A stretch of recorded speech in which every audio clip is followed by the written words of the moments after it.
Magandang araw pong muli sa inyong lahat mga tol. Ngayon po ay July 19, 2025. Patuloy po natin tutukan ito pong missing sabungeros. At kaugnay po niyan, alam po ninyo sa lahat po ng mainstream media, ang talagang tumutok po dito walang iba kung hindi ang GMA News. Simula po nung pumutok ang issue po ng lost or missing sabungeros, iba't ibang dokumentaryo na po ang nagawa dito ng GMA News. Dokumentaryo ni na Emil Sumangil, Jessica Soho, iba pang mga reporter ng GMA. Halos lahat sa kanila po. Meron pa nga pong parang short movie na ginawa po dito na hindi kaagad na ipalabas dahil nga po sa issue po ng security and safety. At kaugnay po ng mga pangyayari sa mga nakalipas na araw, ang pinaka pumutok talaga sa istorya ng kontrobersiya po na ito ay ang paglapit nito pong si Julie Patidongan dito po kay Emil Sumangil. Si Emil Sumangil po kasi ang eksklusibong una talaga na nakapag-interview dito po kay Julie Patidongan nang ito pong pinagbibintangan ngayon na si Mr. Atong Ang ay kanya na pong pangalanan sa harapan po ng publiko. At dahil po diyan, samot-saring reaksyon po ang lumabas sa publiko to the extent na may mga nananawagan ng proteksyon para po kay Emil Sumangil. At dahil po doon, una nagpasalamat po ang kanyang may bahay na ipanalangin din, no? Ito pong kanyang asawa na si Emil Sumangil kasi hindi po yata talaga maiaalis sa kanyang trabaho na makatanggap po ng mga hindi magaganda sigurong pangyayari, ano? O sabihin na natin, mga banta sa kanyang buhay. Kaya bilang asawa, nag-aalala po yung kanyang may bahay at ito po'y humingi ng panalangin sa taong bayan. Ang petsa po noon, July 5 pa lamang. Pero ngayong araw po na ito, kumalat sa balita na mismong si Emil Sumangil na po ang humihingi po ng panalangin para po sa kanyang kaligtasan, ano? Pero balikan muna natin yung panalangin na hinihingi po ng kanyang may bahay. Posted po ito sa iba't ibang platform pero gamitin po natin sa pagkakataong ito pong shared post ng Bagong Tiktik. Ayos ang pangalan ng Facebook page, Bagong Tiktik. Mrs. ni Emil Sumangil nanawagan ng dasal para sa 24 oras angkor. Marami ang nag-aalala para sa kaligtasan ng batikang mamamahayag at 24 oras angkor na si Emil Sumangil matapos ang sunod-sunod niyang pag-uulat at panayam kay Julie Dondon Patidongan or alias Totoy na nagsiwalat ng impormasyon kaugnay sa pagkawala ng mga sabungero simula pa noong Enero 2022. Ang serye ng mga sensitibong ulat ni Emil ay ipinalabas sa 24 oras at iba pang programa ng GMA7 kung saan nailantad sa publiko ang kwento ng mga nawawalang sabungero at ang umano'y pagtapon sa kanilang mga bangkay sa Taal Lake. Sa panayam na ito, pinangalanan ni Patidongan si Charlie Atong Ang, isang kilalang negosyante sa larangan ng sugal bilang isa umano sa mga utak sa likod ng insidente. Kasama rin sa binanggit ni Patidongan ang aktres na si Gretchen Barreto at ilang tauhan mula sa Philippine National Police. Ito po yung partikular na balita. Pakita ko na lamang po sa inyo, balikan po natin ito para magkaroon po tayo ng tamang konteksto dito po sa ating pinag-uusapan at ito po ay hindi lamang gawa-gawa natin. Lahat po ng sinasabi po natin dito ay galing po sa balita.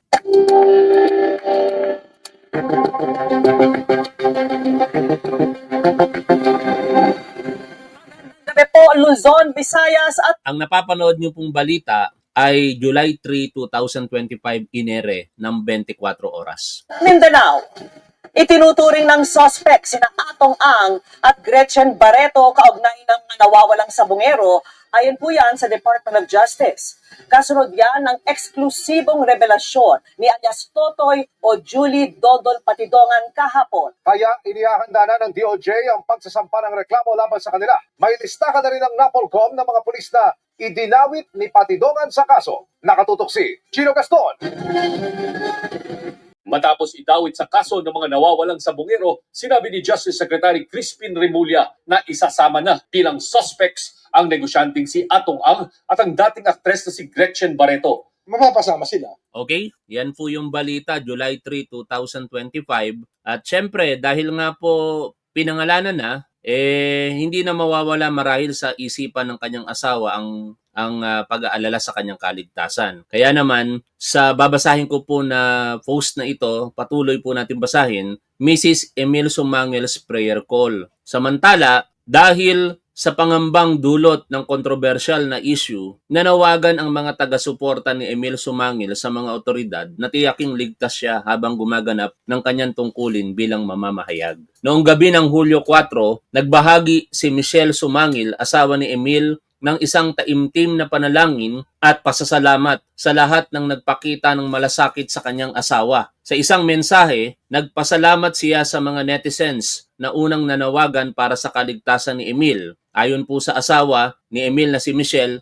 ang inyong pag-aalala, panalangin at pagbabantay ay naging ilaw at lakas para sa amin sa panahong ito. Ibinahagi rin niya ang isang panalangin para sa proteksyon ni Emil, kalakip ang mga hashtag na hashtag protect Emil Sumangil, hashtag cover him in prayer, hashtag truth will prevail, at hashtag journalism with courage. Bahagi ng kanyang panalangin, basahin ko po, Panginoon, salamat sa inyong walang sawang pag-iingat. Ipinagkakatiwala po namin si Emil sa inyong mapagkalingang kamay. Balutin mo siya ng iyong proteksyon at panatilihing ligtas. Ipagkaloob mo po ang kapayapaan sa aming mga puso habang kami nagtitiwala sa iyong kalooban. Isinira niya ito gamit ang sipi mula po sa Isaiah 54 verse 17. No weapon formed against you shall prosper. At yan nga po yung marubdob na panalangin nito pong asawa ni Emil Sumangil at ang kanyang pasasalamat sa lahat po ng mga netizen na nag-aalala para po sa kaligtasan ng kanyang asawa.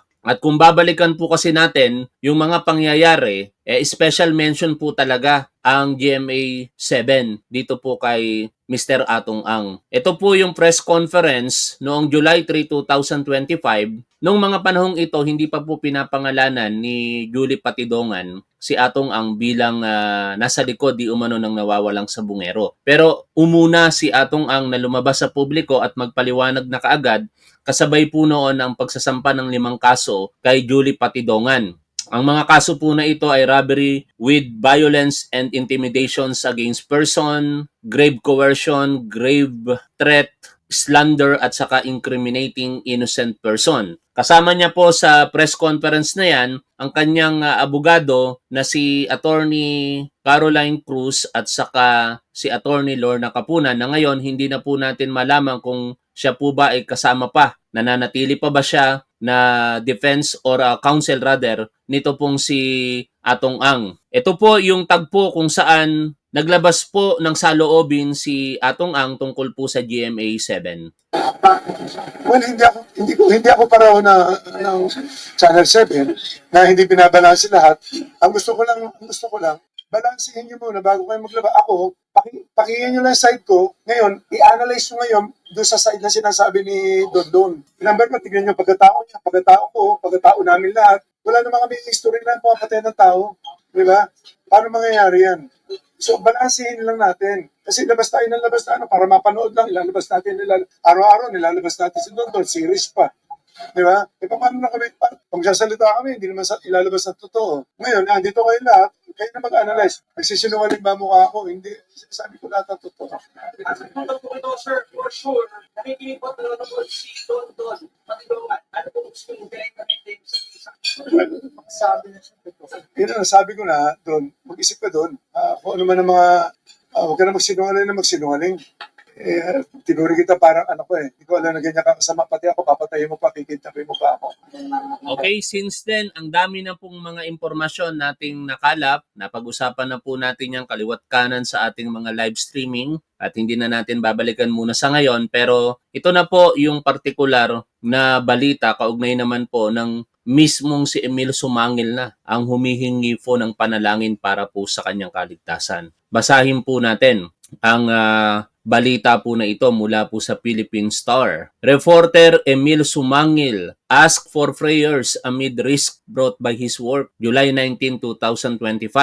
In an Instagram post, the 24 Oras reporter shared a picture of himself holding a rosary. Iligtas mo ako sa bantat peligrong dala ng aking trabaho. Higit sa lahat, sa tuksot kasalanang lumalason sa aking puso't isipan. Mahal na Panginoon. Ano kaya ang ibig sabihin dito nitong si Emil Sumangil, ano? Yung peligrong dala ng aking trabaho, ayon sa kanya, given naman po yan. Sa dami po ng mga ibinalita ni Emil Sumangil, kaakibat po talaga noon ang peligro sa kanyang buhay o trabaho. Pero ang napapaisip ako, ano po itong tuksot kasalanang lumalason sa kanyang puso't isipan, no? Ayoko na mag-comment pa ng further diyan. Basta kayo na po ang mag-isip kung ano po, bakit ganyan ang mga tinuran nito pong si Emil Sumangil. Higit sa lahat, sa tuksot kasalanang lumalason sa aking puso't isipan, mahal na Panginoon.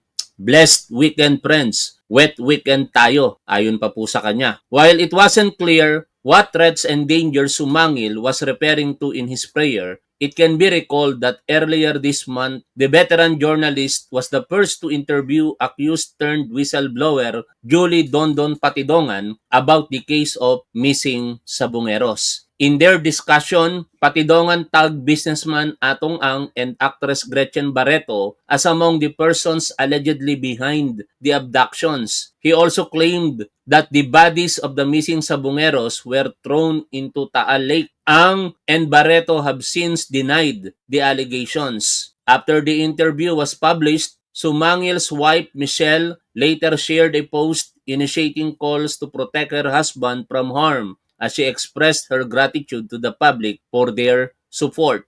Okay, napag-usapan na po natin yan kanina. Ngayon, sa puntong ito mga tol, mukhang seryoso ang sitwasyon para po kay Emil Sumangil, ano? Kaya bilang sumusubaybay din po sa mga pangyayari na ito, ako po'y nakikiisa sa kanyang panawagan. Isama po natin siya sa ating mga panalangin na pag-ingatan po siya sa lahat ng pagkakataon dahil hindi po biro ito pong kanyang kinakaharap na sirkumstansya, no? Bagamat ang lahat naman ng mga sinasabi ni Julie Patidongan sa ngayon ay mga akusasyon pa lamang, mukhang mataas po ang pagkakataon na ito po ay aakyat sa korte. Bakit po natin nasasabi? Kasi naoobserbahan po natin sa mga nakalipas na araw na ang mga sinasabi po ni Patidongan ay talagang natutuldukan ng mga ebidensyang nakakalap sa mga nakalipas na araw, partikular sa Taal Lake. Kung inyo pong matatandaan sa ikapitong araw, ngayon po ikawalo pero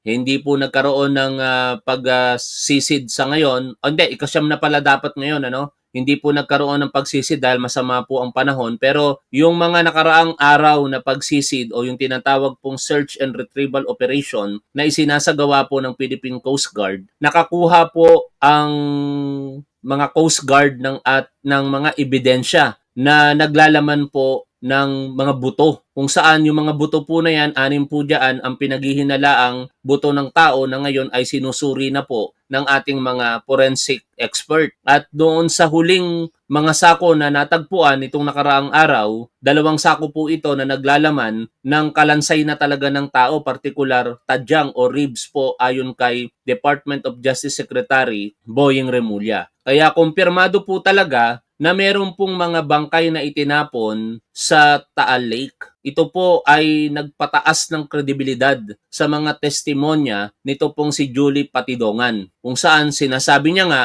na ang mga dinukot at pinatay eventually ay doon na po inilibing sa Taal Lake. Meron din pong mga pagkakataon na may mga nagsasabi na sa ibang lugar itinapon o pinatay yung mga nawawalang sabongero. At kaugnay po niyan, ipinag-utos po ng Department of Justice sa ating otoridad na hukayin, partikular doon po sa Laurel Public Cemetery, ang pinaniniwalaang biktima po ng summary execution noong 2021 to 2022. Magkakaibang panahon po ito napatay at natagpuan at wala pong nag-claim na pamilya dito, kaya ang ginawa na lamang ng ating otoridad back then ay inilibing na lamang doon po sa sementeryo. Pinaniniwalaan na ang mga bangkay po o kalansay na ngayon ay maaaring may kaugnayan po sa missing Sabongeros. At dahil po dyan, lalo tuloy lumalakas ang paniniwala ng Department of Justice, partikular si Secretary Boying Remulla, na ang mga pahayag nito pong si Julie Patidongan ay talagang makatotohanan. Napakataas po ng kredibilidad ayon po kay Justice Secretary Remulla at naniniwala siya na sa bawat sinasabi po nitong si Patidongan ay talagang ito marahil yung kanyang nalalaman at nangyari batay po sa katotohanan. Kaya sa paningin po natin ngayon, sooner or later, ito pong mga binabanggit ni Patidongan na mga individual ay eventually makakasuhan po ito ayon na rin po sa paniniwala ng Department of Justice. So far, ang mga pangalan na binabanggit po nitong si Patidongan ayon po sa mga revelasyon niya sa nakalipas po na mga araw, partikular yung tinatawag na Alpha, ay ang mga pangalan pong aking babanggitin. Ito po ay ayon kay Patidongan. Si Mr. Atong Ang, si Gretchen Barreto, si Mayor Bernie Tacoy, si Congressman Sunny Lagon, si Attorney Caroline Cruz, si Police Lieutenant General Jonel Estomo. No, bagamat sinasabi ni Patidongan na ito daw po ay lubog o hindi talaga yung kanyang pangalan ang nakalagay bilang miyembro, bagkos ibang pangalan. Kumbaga, nakatago po sa likod ng mga pangalan ang pangalang Jonel Estomo na mariin pong itinanggi nito pong si Lieutenant General Jonel Estomo. Ayon nga po kay Lieutenant General Jonel Estomo, ito pong si Patidongan ay nagsisinungaling. Sabi niya po, masakit daw po mawalan ng mahal sa buhay, masakit mabigo sa pag-ibig, pero napakasakit daw po. Higit na mas masakit ang ginawa daw po nitong si Patidongan sa paninirang puri na ginawa po nito sa kanya nang siya po ay banggitin at idamay nitong si Patidongan sa issue po ng missing Sabongeros. Pero sa interview nito pong si Pinky Web na nireaksyonan na po natin kanina pero ulitin na lamang din po natin ngayon, sinabi po ni Patidongan na hindi niya naman binabanggit na may kinalaman itong si Lieutenant General o retired Lieutenant General Estomo sa pagkawala ng mga missing na mga sabongero. Ang sinasabi niya lamang, miyembro po ito pong si Lieutenant General Estomo sa tinatawag po na Alpha. Balikan po natin ang interview na ito kay Julie Patidongan. Don Patidongan, who joins us now via Zoom. Don, magandang gabi sa iyo at maraming salamat sa iyong oras.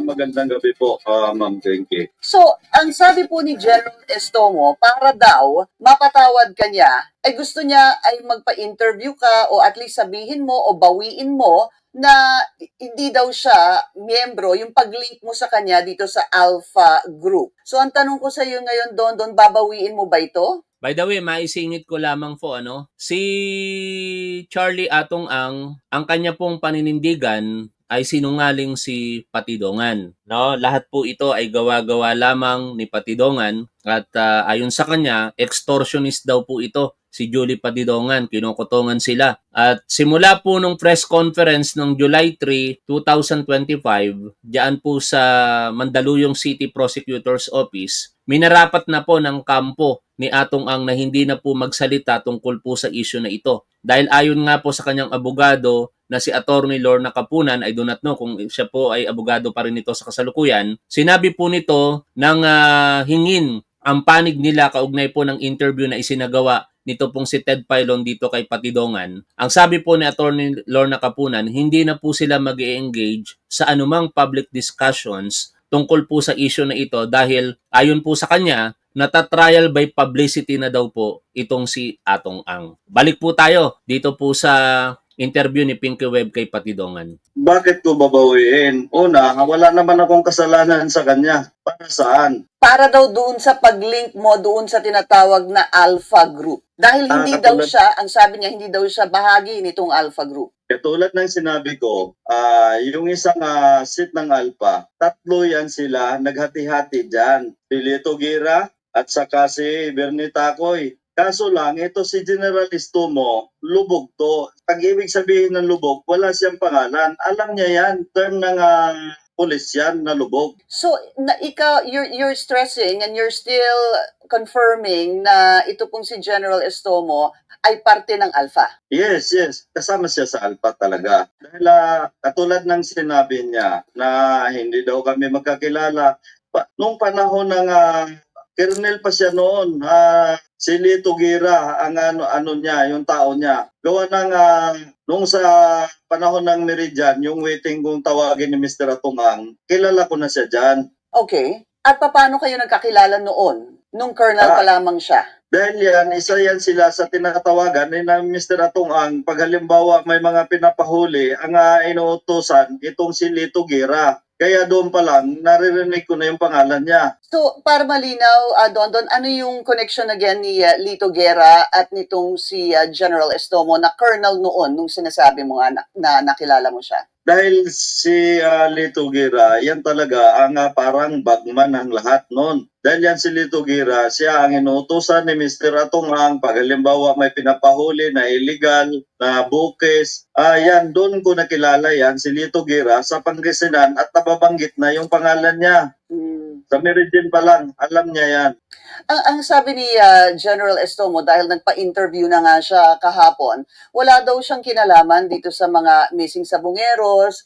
Sabi pa nga niya, nung nangyari daw ito, Yung interview po na yan ni General Estomo, balikan natin for the sake of fairness, balikan po natin yung particular na interview kay General Estomo. Ang unang-unang pinaunlakan ng interview nito pong si General Estomo ay ang tambalang Anthony Taberna at Jerry sa programang 2x2, Hanapin ko lamang muna yung particular na interview. I-type na lang natin dito para okay, General Estomo interview. Tingnan natin kung makikita natin. Ito po. Pakinggan po natin sa kaibangga po natin sa mga tanong at kasagutan nito pong si Patidongan. Wala akong kilala. Ayan. Narito po sa ating studio si retired Lieutenant General Jonel Estomo, ang dating pinuno ng NCRPO. General, magandang araw po sa inyo.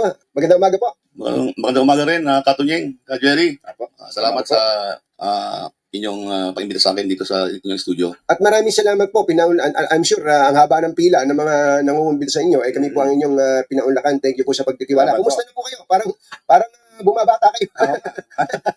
Sa totoo lang, hindi maganda. Hindi maganda yung ako kakaretiro ko lang last November sa PNP. At sa totoo lang, aminin ko, wala sa akong planong magpa-interview. Kaya lang naisip ko, kailangan kong gawin kasi unang-una matagal pa naman yung proseso.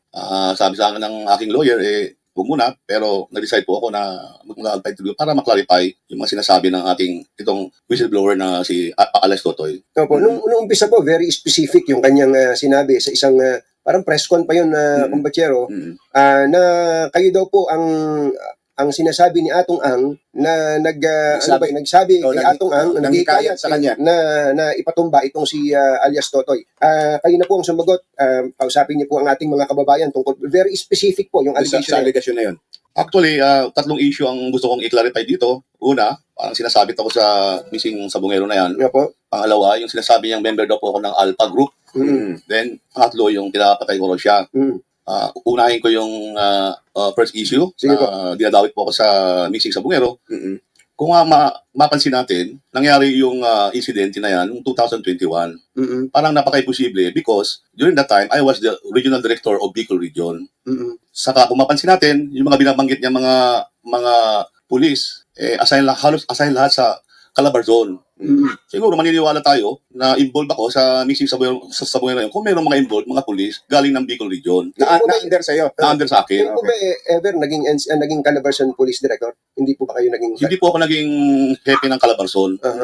Nung nangyari po yung insidente na yan, yung missing sabungero na yan, I was the regional director of Bicol Region, Region 5. Okay. Kaya para sa akin, napakalayo.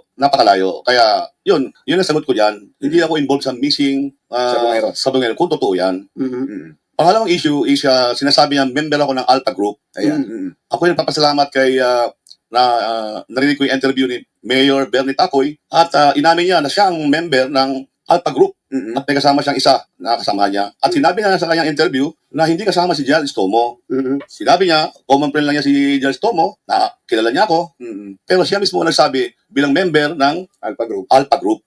Siya ang nagsabing hindi kayo kasama. Hindi ako kasama. Pangalawa, meron akong dala, bibigyan ko kayo ng copy, mismo dahil medyo nasaktan po ako na member na po ako ng Alpha Group.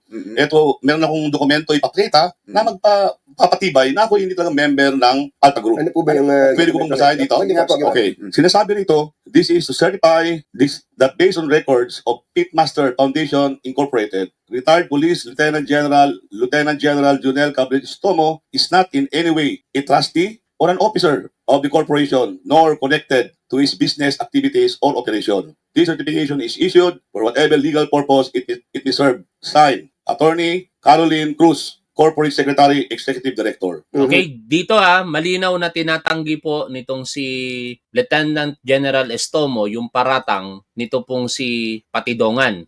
Ano ang sagot diyan ni Patidongan? Kaugnay po nung ipinapakita na dokumento nito pong si General Estomo. Pakinggan po natin ang interview sa kanya muli.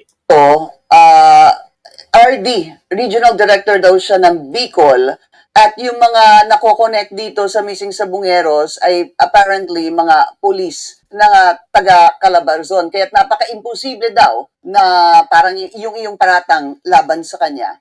Katulad ng sinabi ko, wala talaga siyang alam sa Missing Sabungero. Pero membro siya ng Alpha. Sa isang team, 3 sila yan. Lubog lang siya. Gawa ng active siya na pulis eh. Alam yan ni Bernita Koy, alam yan ni Kuya Nito. Alam yan. Opo. Alam niya yan. So, Ngayon, sa sinabi niyang hindi niya alam yung sa totoo lang, nung January 28, 2023, nagpa-derby yan sa loob mismo sa farm ni Lito Guerra.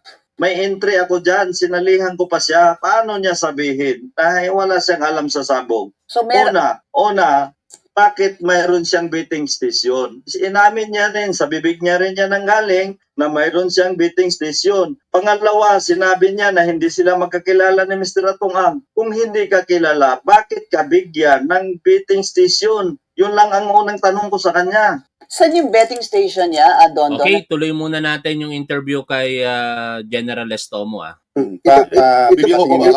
Itong kopya na to ay ito pong certification na to ay in-issue nila, hiningi po ninyo. Opo. Kasi po, kailangan kong gawin po yun kasi masama na po yung sinasabi ng whistleblower na member daw po ako ng Alpha Group. Actually po, kapag ka po pinakinggan nyo yung statement niya, na sabi nga po ni Secretary Boying Remulla, he is a credible witness. Kung hindi po kayo magsasalita, para bagang, kumpa na to, kayo pala leader ng mga isabong operation. Kasi ang dating sa amin nun kung Alpha Group member kayo, kayo ang mga kumukumpas niya, isa sa mga kumukumpas. Actually, yun din po katunying ang dahilan bakit ako na-kumbinsi na magpa-interview. Kasi lumalabas, yun nga, sinasabi ng ating whistleblower, kapag member ko ng Alpha Group, is kasama ka. Sa nag-approve kung merong gagawin yung si Charlie Atong.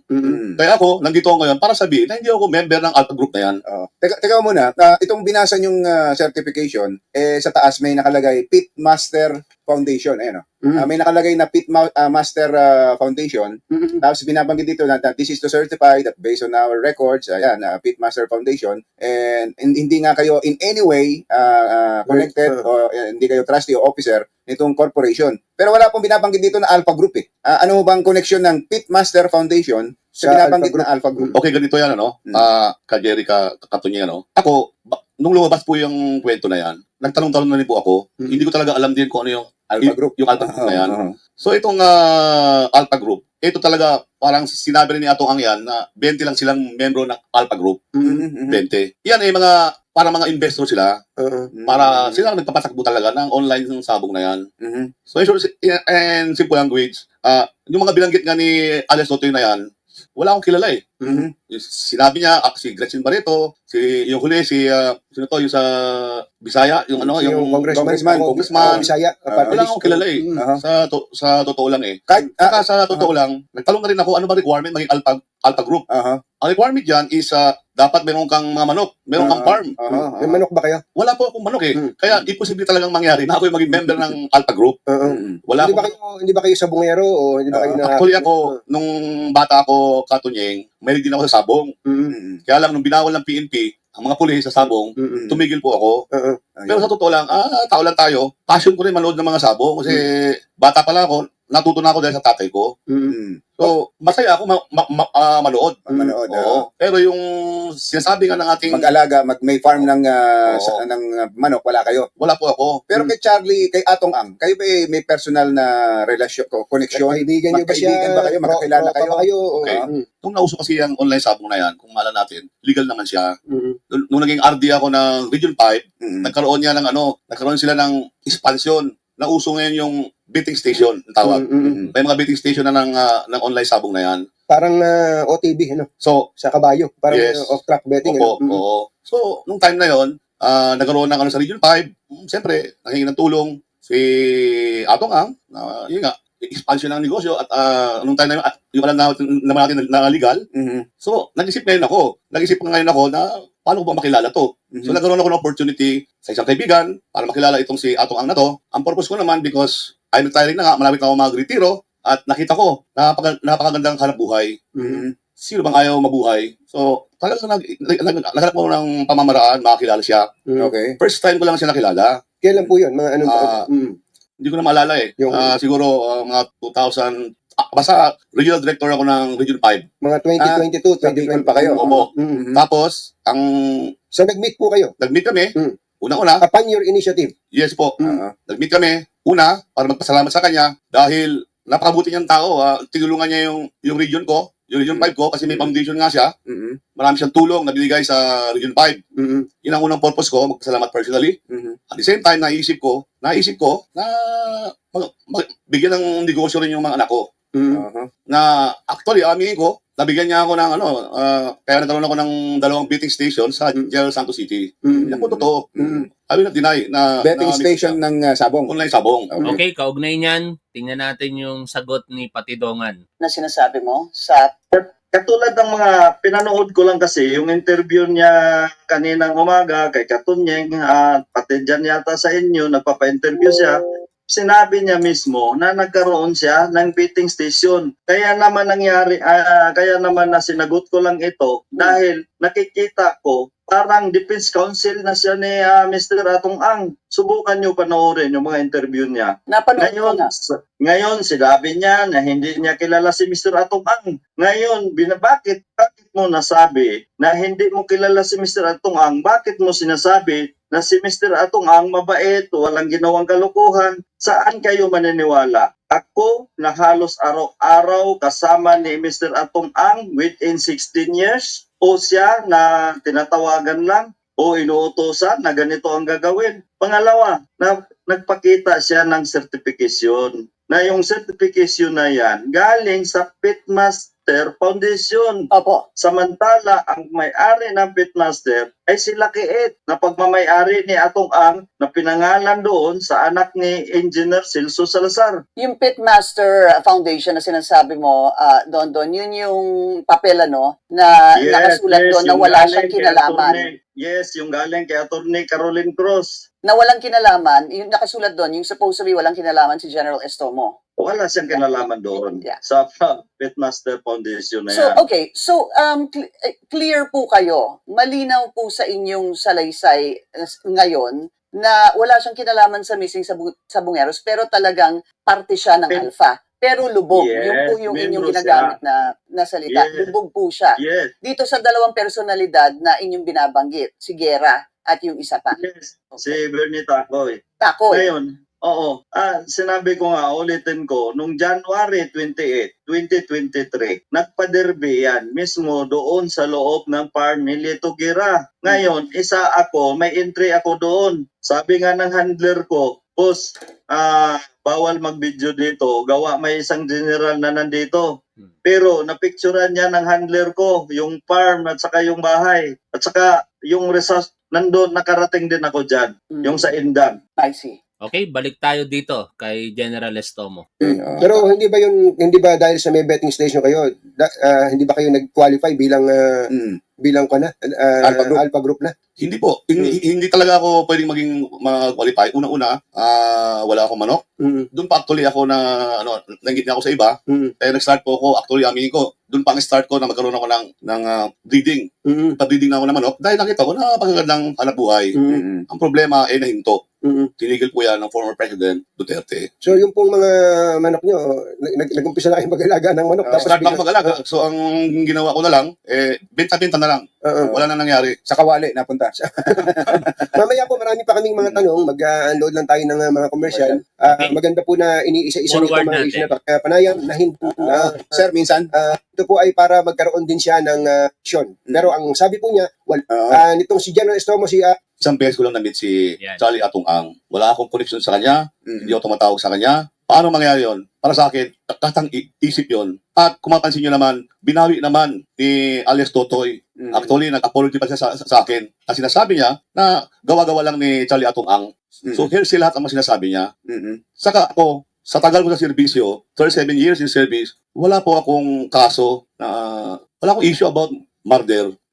Siguro ako, ang masabi ko lang sa sarili ko, sa 37 years ko sa PNP, marami akong accomplishment ng mga notorious, ng mga nahuli ko. Kaya wag ho tayong maniwala sa mga sinasabi nitong alias Totoy na to. At siya mismo, nagbigay ng kanyang mensahe na hingi siya ng apology sa akin. Pero kahit Kayo mga tol, kanino kayo naniniwala sa pagitan po ng dalawa? Huwag nyo nang sagutin.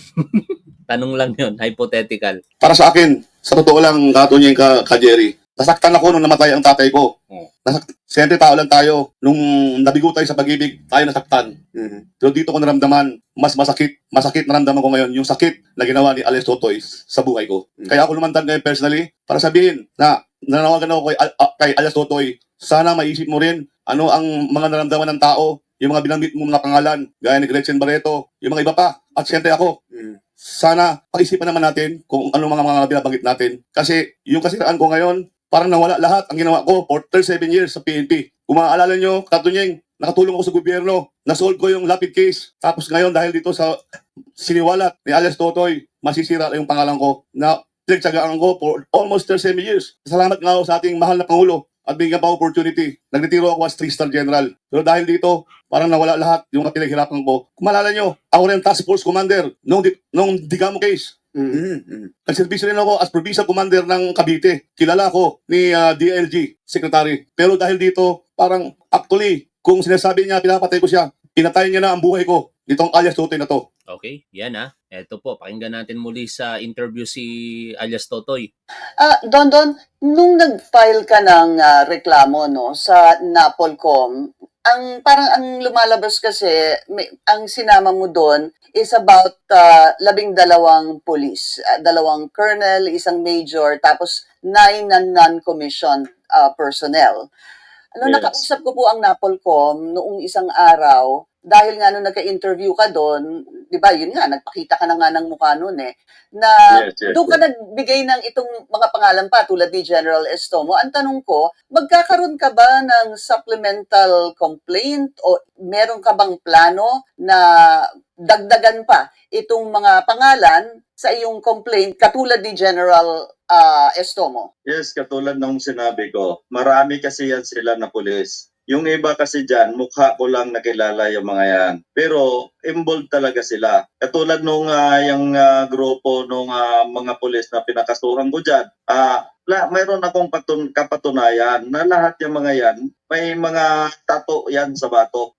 And ano yung tattoo? Yung Okay, arka, tapusin na natin yung pagitan ng palitan ng akusasyon ng dalawa, no? Narinig nyo naman yung mga kanilang point na nire-raise si Patidongan. Sinasabi niya, kanino kayo dapat maniwala sa 16 na taon na laging kasama ni Atong Ang o sa hindi naman nakakasama? Sa punto naman ni General Estomo, kanino kayo maniniwala? Wala daw siyang bahid ng pagpatay Si Dondon Patidongan kasi akusado po ito sa murder, frustrated murder eh.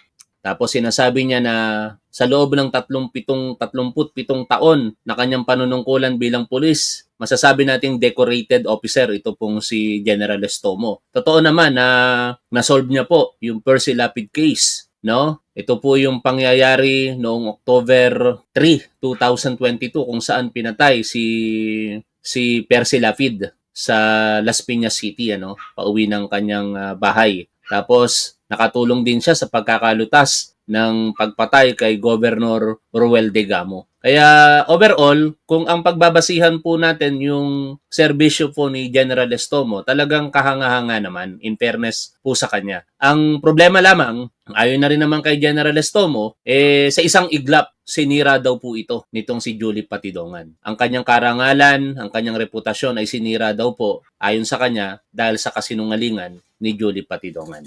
It's up to you mga tol kung sino ang paniniwalaan ninyo sa dalawang panig. Nandito po tayo. Hindi naman kung ano po yung kanilang sinasabi, kung hindi sana yung katotohanan sa huli at katarungan para po sa mga nawawalang sabungero. Napakahirap makita. Balikan ko lamang yung mga ganitong pangyayari. Katulad po nitong isang ina na tumatangis dahil po nawala yung kanyang anak at ang tawag niya nga po sa mga pinaniniwalaan niyang pinaniniwalaan niyang responsable sa pagkawala ng kanyang anak ay halimaw, demonyo at kung ano pang mga mabibigat na pananalita. Iparinig ko lamang muli po sa inyo ang tinig ni Aling Carmelita, kung hindi ako nagkakamali sa kanyang pangalan, o yung ina po ng isang nawawalang sabungero. Pero mukhang malalim na yata yung watchlist ko. Hindi ko na mabalikan, Subukan ko pa rin hanapin, Kasi ito yung dahilan kung bakit tayo bilang kapwa Pilipino sana nagkakaisa po tayo dito sa paghahanap ng katarungan, I-type na lang natin yung keyword, baka makita natin. Ina ng isa sa nawawalang sabongero. Tinawag na halimaw si Atong.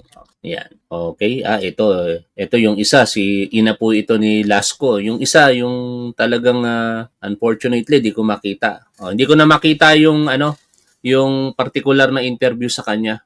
Sandali. Baka ito. Ito. Magandang umaga po sa inyong lahat. Ako po si Carmen Malaca, nanay po ni Edgar Malaca na nawala sa sabungan ni Atong Ang. Atong Ang, ang masasabi ko lang sa iyo ngayon, malupit ka, isa kang halimaw. Bakit mo nagawa na pumatay ng mga tao? Nasaan ang konsensya mo? 34 na sabungero na mahigit pa ang pinatay mo. Bakit nagawa mo yun? Isa kang demonyo. May sungay. Hindi ka na naawa. Napakalupit mo. Birdugo ka talaga. Grabe. Ang ginawa mong brutal na pagpatay sa mga mahal namin sa buhay. Kung sa pamilya mo mangyari sa pamilya mo yan, ang pakiramdam mo? Mabuti at nakakatulog ka pa. Pero sanay ka na siguro. Dahil yung ginagawa mo na yan, hindi lang sa mga 34 na sabungero ang pinagpapatay nyo. Okay, yan po ang tinig ng isa po sa ina ng nawawalang sabungero. Malinaw po sa kanya kung sino po yung tinutukoy niya na may kasalanan. Pero sa parte ni Atong Ang, tinatanggi po nila yan. Ayon po kay Atong Ang, wala siyang kasaysayan ng pagpatay, mararangal silang mga negosyante at purely sabong ang kanilang passion, negosyo. Tingnan natin kung saan hahantong ang tagpong ito. Sa patuloy po nating pagtutok sa mga susunod na araw, sana unti-unti na pong makamit ng mga nawawalang sabungero ang hustisya. Maraming salamat po sa inyong lahat mga tol.